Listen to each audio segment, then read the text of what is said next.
आप देखिए, अब मैं तस्वीर आपको दिखा रही हूं जहां पर सीईसी की बैठक अब शुरू हो गई है। नामों को लेकर मंथन यहां पर अब शुरू होगा। किसके नाम पर मोहर लगती है, किसको कौन सी सीट से चुनावी मैदान में कहां की क्या कुछ जिम्मेदारी मिलती है, इस बैठक के बाद ही बाहर फिर खबर आएगी। यहां इस बैठक में आप देख रहे हैं प्रधानमंत्री नरेंद्र मोदी आपको दिख रहे हैं और उनकी अध्यक्षता में ये पूरी बैठक की जा रही है। जेपी नड्डा है, तमाम पार्टी के दिग्गज नेता है, केंद्रीय मंत्री हैं, एनडीए के तमाम साथी हैं। आप देखिए, प्रधानमंत्री नरेंद्र मोदी अब से कुछ देर पहले पहुंचे थे, वही तस्वीर हम दिखा रहे हैं, लेकिन बैठक की ताजा तस्वीर आपके टीवी स्क्रीन पर ही आप देख रहे हैं। और एनडीए में सीटों का बंटवारा हो चुका है, जिसको लेकर पेच फंसा हुआ था, मामला उलझा हुआ था और ये लग रहा था कि तनातनी ये कहीं और ना बढ़ जाए, कहीं फूट ना पड़ जाए, अंदर खाने कुछ गड़बड़ा ना जाए। लेकिन उन सबको साधने का काम प्रधानमंत्री नरेंद्र मोदी, जेपी नड्डा और अमित शाह ने मिलकर जब बैठक हुई तो हुआ और उसके बाद पिक्चर क्लियर हो गई है। रूठने मनाने का दौर खत्म हो चुका है, अब चुनावी प्रचार में जुटना है। सभी ने खुशी के साथ स्वीकार किया है, भाजपा को 101 सीट, जेडीयू को 101 सीट, यानी कि यहां पर एकदम सामान्य हो चुकी है स्थिति। कोई भी बड़ा या छोटा भाई नहीं है, एक ही पलड़े पर सवार होकर आगे बढ़ेंगे और उसी पर चुनावी प्रचार में जुटेंगे। लोजपा रामविलास की अगर मैं बात करूं तो चिराग पासवान को विवेक 29 सीटें मिल रही हैं। उनको कहना था कि हमको 40 से 45 चाहिए, उससे नीचे पर बात नहीं बनेगी। और इसी चलते चिराग पासवान की दिल्ली वाले आवास पर विनोद तावड़े बार बार जा रहे थे। कभी सुबह उनकी माताजी से मुलाकात कर रहे थे, फिर शाम को चिराग पासवान का इंतजार कर रहे थे। लेकिन अब पिक्चर एकदम क्लियर हो चुकी है। देखिए, पिक्चर एकदम क्लियर हो चुकी है और आपने जिस बात से शुरुआत की उसी के क्लैरिटी के साथ मैं भी इस बात को आगे बढ़ाता हूं। देखिए, ये खबर भले बड़े बड़े मीडिया हाउसेस अपने ढंग से चला रहे थे कि चिराग पासवान 40 सीट चाहते हैं, लेकिन चिराग भी जानते हैं, चिराग के पार्टी के सभी लोग जानते हैं कि एनडीए गठबंधन में जो इनके दल का साइज है, बिहार में जो उनका कद है और जो भाजपा यहां पर हावी है, उसके अनुसार चिराग को कभी 40 सीट मिलने वाली नहीं थी। हाँ, ये अलग बात है कि वो देख रहे थे कि 2025 में जितनी सीटें मैं निकाल पाऊं उसका फायदा हमारे ही दल को होगा। तो वही जो अनुमान लगाया जा रहा था कि 25 से 26 सीटें मिल सकती हैं, तो 25 से 26 सीटें मिल गई हैं। इसमें भी चिराग पासवान अपने आप को, क्योंकि एनडीए में जो बाकी घटक दल हैं, अब जेडीयू तो अपने आप को बीजेपी के बराबर मानती है, लेकिन जो बाकी जैसे हम हैं और जो कुशवाहा की पार्टी है और जैसे चिराग पासवान है, मतलब एलजेपीआर, ये तीनों मिलकर ये कोशिश कर रहे थे कि ये पूरे एनडीए गठबंधन से जितनी ज्यादा सीटें निकाल ली जा सके उतनी निकालने की कोशिश की जाएगी। लेकिन उसमें वो उतना सफल हो पाए हैं जितना एनडीए का शीर्ष नेतृत्व, खास करके ये कहें कि बीजेपी का शीर्ष नेतृत्व चाहता था। मान मनोबल का दौर जरूर शुरू हुआ था, क्योंकि चिराग पासवान ने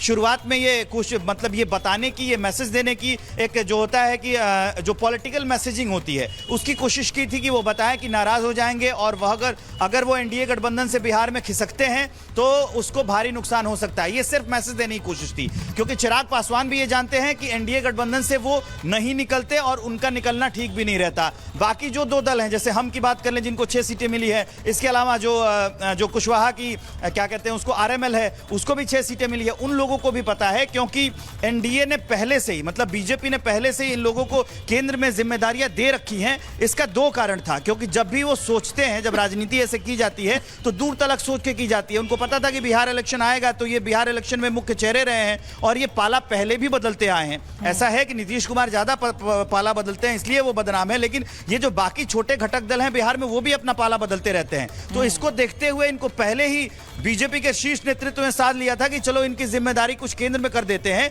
तो जब बिहार में सीट शेयरिंग की बात आएगी तो उस समय इनको ये गिनाने के लिए रहेगा कि भैया अगर तुम जा रहे हो तो तुम्हारा ये भी जाएगा, तो वो तो वहां से जाएगा नहीं। तो ये बात तय थी कि बीजेपी का शीर्ष नेतृत्व जो चाहेगा और जेडीयू के अनुसार जो तय होगा, जो कि ऊपर की खबर है कि उसी के अनुसार ये अपनी सीट पे आएंगे। चिराग पासवान प्रेशर पॉलिटिक्स, अगर उनको 26 सीटें भी मिल गई हैं तो वो भी 26 या 29 सीट, मैं एग्जैक्ट आपको आंकड़ा बता देता हूं, तो वो अपने इस प्रेशर पॉलिटिक्स में कामयाब रहे हैं। और इसके अलावा 29 सीटें मिली हैं, तो उसमें भी जो है मतलब वो अपने जो पॉलिटिक्स है उसको खेलने में कामयाब रहे। 101 सीटें बीजेपी के खाते में आई हैं। यहाँ मैं क्योंकि बीजेपी के कार्यालय में हूँ तो बहुत आम है कि यहाँ वहाँ के जो नेता समर्थक कार्यकर्ता मिल जाएंगे, जरा इनसे बात कर लेते हैं। तय हो गया सीट शेयरिंग, 101 मिल गया। देखिए, मिल गया, हमको खुशी। जितने हमारा एनडीए का बैठक है केंद्र में, हमारे अधिकारी राष्ट्रीय से लेके बिहार से लेके सभी एनडीए के अधिकारी, हमारे पार्टी के एनडीए के जितने हैं दिल्ली में और केंद्र संगठन से लेके ये जो बैठक हो जाए, जो फैसला होगा उस पर हम अड़े हैं और उसमें मंजूर है, और जो आएगा उसको हम लोग बहुमत की सरकार 243 पर एनडीए के सरकार माननीय हमारे मुख्यमंत्री माननीय नीतीश कुमार जी को मुख्यमंत्री बनाने के लिए हम लोग तैयार हैं। और बीजेपी के है ना जी जी नीतीश कुमार को मुख्यमंत्री बनाने के लिए तैयार है। हम एनडीए के सरकार हैं और माननीय हमारे मुखिया नीतीश कुमार जी हैं और हमारे चिराग पासवान जी हैं, हमारे बड़े भाई हैं और हम कार्यकर्ता हैं। तो जो राम लक्ष्मण और हनुमान जी के बिना हनुमान जी के होगा जो कौन है? अरे हनुमान जी हमारे चिराग पासवान जी अच्छा। हैं। तो जब हनुमान जी हैं तो सबको उठा कर लेकर अच्छा, राम लक्ष्मण आपने कहा, जी। तो राम लक्ष्मण कौन कौन है? एनडीए में बीजेपी राम है कि जेडीयू राम है? देखिए लक्ष्मण बीजेपी है कि जेडीयू है? हमारा एनडीए के वो हनुमान जी हैं और हमारे वो बड़े भाई राम लक्ष्मण कौन कौन है? राम मतलब बड़ा भाई, तो बड़ा भाई जेडीयू है कि बीजेपी है? ये सब लोग बड़ा है, उनसे सब बड़ा है, मिल गए ना? सब बड़ा है, सब बड़ा है। बात जब पहाड़ उठता है, जब हनुमान जी पहाड़ उठाते हैं ये जड़ी खातिर, तो राम लक्ष्मण जी के लिए लेकर आए थे, तो पूरा अनुमान तो तय हो गया, मैं जानना चाहता हूँ। इसी तय के लिए हम लोग 243 सीटों पे एनडीए लड़ रही है, सारा सीट बीजेपी जेडीयू एलजेपी हम सबका सीट है। हम लोग 243 पर लड़ेंगे, भाजपा समझे 243 पर लड़ रही है। हम लोग ना नीतीश अलग है ना जेडीयू अलग है, ना हम सब एक साथ है। हमारा मकसद है फिर से पूर्ण से एनडीए की सरकार बनाना, बिहार में विकास करना। हाँ बताइए, आज एनडीए की ये एनडीए की नेतृत्व है ना, हमेशा अच्छा रहा, हमेशा रहेगा। हम लोग जुड़े हुए हैं, चिराग पासवान जी भी हम लोग के एनडीए के साथ साथ चल रहे हैं और बिहार के माननीय मुख्यमंत्री नीतीश कुमार जी विकास साथ साथ चलते चलते और क्या कहते हैं, टिकट के लिए ठान दिए थे? ऐसा नहीं होता, अरे हुआ था। अरे ऐसा नहीं होता, बात में होता है, बातचीत होती है, प्रस्ताव बनता है, ये तो हमेशा होता है, ये बनता। लेकिन देखिए, ये पार्टी के राय हुआ सलाह हुआ आपस में, उनका भी वर्कर है, तो इससे जो निर्णय तो होता है, ये रास्ता तो निकला भी, वेलकम है, एनडीए को वेलकम है। और बिहार की जनता आपको सोच लिए 225 सीट लेके एनडीए के पक्ष में आ रही है, हमारी सरकार पुनः बन रही है। हाँ इसमें कोई हम लोग सरकार बना रहे हैं, इसमें कोई दुमत नहीं है, क्या कि हमारा एजेंडा है विकास। सीट शेयरिंग हुई आज सरकार? हाँ, जी सीट भाई साहब, भाई साहब देखिए, जब मेरे पिताजी हैं, जब हिसाब मांगेंगे तो बेटा थोड़ा इधर उधर होता है। अच्छा। जब बेटा जब फेल हिसाब हो जाता है, क्लियर हो जाता है ना, तो कोई परेशानी नहीं है। जब हमारे घर में 4 आदमी है तो कुछ होता है, बर्तन एक जगह रहता है तो आवाज आती है, और जब अलग होता है ना तो कोई आवाज नहीं। एलजेपीआर वाला बर्तन ज्यादा खाना खराब। तब हम लोग एक हो गया है, हो गए। चिराग भी मान गए, चिराग भी मान गए हमारे नीतीश कुमार जी के नेतृत्व को भारतीय जनता। देखिए उनकर, देखिए विधानसभा में जाने के लिए रोड बन गया, वो भी विकास है, मेरे पार्टी में है, और संसद है, मंत्री है, वो भी नहीं चाहेंगे कि ये जंगल राज लाना है। नहीं, ये एनडीए के सरकार 243 और 2025 में बहुमत की सरकार बिहार के अंदर बनाएंगे। नरेंद्र मोदी, अमित शाह, नीतीश कुमार, सम्राट चौधरी, विजय सिन्हा, चिराग पासवान, हमारे मांझी साहब और कुशवाहा, सब याद कर करके एक भी नहीं छूट। स्वाहा। अरे कहाँ जाएंगे, एक भी नहीं छूटा। बीच विपक्षी स्वाहा। जाल मारने वालों को नहीं चाहिए, जंगल राज को नहीं चाहिए, राइफल गोली। ये चश्मा लगा लीजिए, चश्मा। देखिए, ये यही खुशबू है भारतीय जनता पार्टी के सिपाही। हम सिपाही हैं, हम तो चंपारण से चल के आए हैं।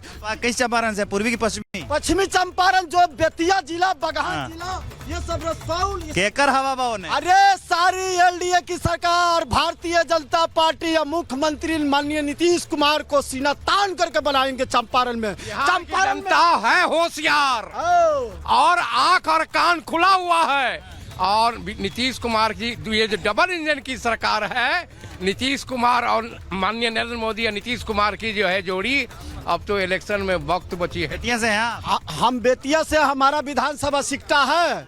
ये आज जंगल राज का एगो विधायक जी जीते थे, अब उनकर खाता कह रहे ना, वो जो हंसुआ का बाली उनकर बेट हंसुआ ममोड़ के आगे में डाल के बरका के फेंक देंगे, गला देंगे, कमल का फूल खिलाएंगे उसी में। चिंता नहीं करना है। और जितना बगाव है ये सारी भारतीय जनता पार्टी एनडीए की सरकार, ये जितने 9 विधानसभा है वो हमारे खाता में आएगा नीतीश कुमार जी के एनडीए की सरकार में। तो ये बीजेपी कार्यकर्ताओं का अपना जोश और जुनून है। मैं जो इनसे बात कर रहा था तो आप देखिए कि आज ही सीट शेयरिंग हुई है, आज ही सीट बटा है और इन्होंने आज सरकार बना दी। मुझे लगता है कि बीजेपी की जो स्थिति है वो इन्हीं कार्यकर्ता और नेताओं की वजह से हुई है। ये जितने ओज से बात करते हैं, जितने एनर्जी से बात कर, जितनी ऊर्जा से बात करते हैं, ये यही है इस पार्टी की सच्चाई। अब देखिए आज सीट शेयरिंग हुई और भाई साहब कह रहे हैं कि सरकार बन गई। हालांकि दूसरी बात यह है कि अब जब भी दूसरे बीजेपी के अगर छोटे भी तबके के नेताओं, मतलब मेरा मतलब है कि अगर प्रखंड स्तर के नेताओं से बात करेंगे, जिला स्तर के नेताओं से बात करेंगे, तो उनको शीर्ष नेतृत्व की जो मैसेजिंग है वो इतनी क्लियर है कि मैंने देखा अभी एक भाई साहब नाम ले रहे थे। ठीक है विवेक, मैं आपके पास लौटूंगी, लेकिन एक बार मैं अजय आलोक जी की जो प्रतिक्रिया है वो दर्शकों को सुनवा देते हैं कि क्या कुछ कह रहे हैं।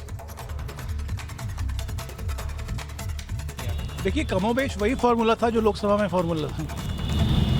जैसे जैसे लोकसभा जिस अनुपात में लड़े थे उसी अनुपात में सब कोई विधानसभा लड़ रहे हैं। सब में एक सहमति थी शुरू से। अब बहुत सौहार्दपूर्ण वातावरण में सब कुछ हो गया, सबने अनाउंस भी कर दिया। अब तो भारतीय जनता पार्टी की सीईसी की बैठक हो रही है। अब कल तक हमारे कैंडिडेट्स उतरने लगेंगे, पहली सूची आ जाएगी। तो कुछ पार्टी जो आपके गठबंधन में है वो नाराज चल रहा है, ठीक है भाई? कोई नाराज नहीं है भाई, सबके ट्वीट आ चुके हैं, सबने ट्वीट कर दिया, चाहे उपेंद्र कुशवाहा हो, मांझी जी हों, चिराग हों, सबने ट्वीट कर दिया, उत्साह दिखाया है। और निश्चिंत रहिए, ये 5 पांडवों का गठबंधन है, ये 100 कौरवों पे भारी पड़ने जा रहा है। और 2025 225 नरेंद्र मोदी जी के नेतृत्व में, नीतीश कुमार के नेतृत्व में सरकार फिर बनने जा रही है। और एनडीए मतलब ही होता है नरेंद्र, नीतीश, दमदार, असरदार। जहां आप लोग का फाइनल हो गया वहीं पे बात की जाए अगर महागठबंधन का, तो वहाँ पे अभी तक आपस में वो बिहार में कहावत है, नरकों में ठेलम ठेल, तो नरक हैं ही वो लोग, उसमें भी ठेलम ठेली करते रहते हैं। तो करने दें, उनसे हमको क्या मतलब है। हम बिहार की जनता के लिए एक उम्मीद, एक आशा और एक तगड़ी छलांग का विजन लेके आ रहे हैं कि बिहार नींव बन चुकी है, अब एक अगले पड़ाव पे जाना है ताकि 2032 में मोदी जी के नेतृत्व में बिहार एक समृद्ध राज्य बन सके।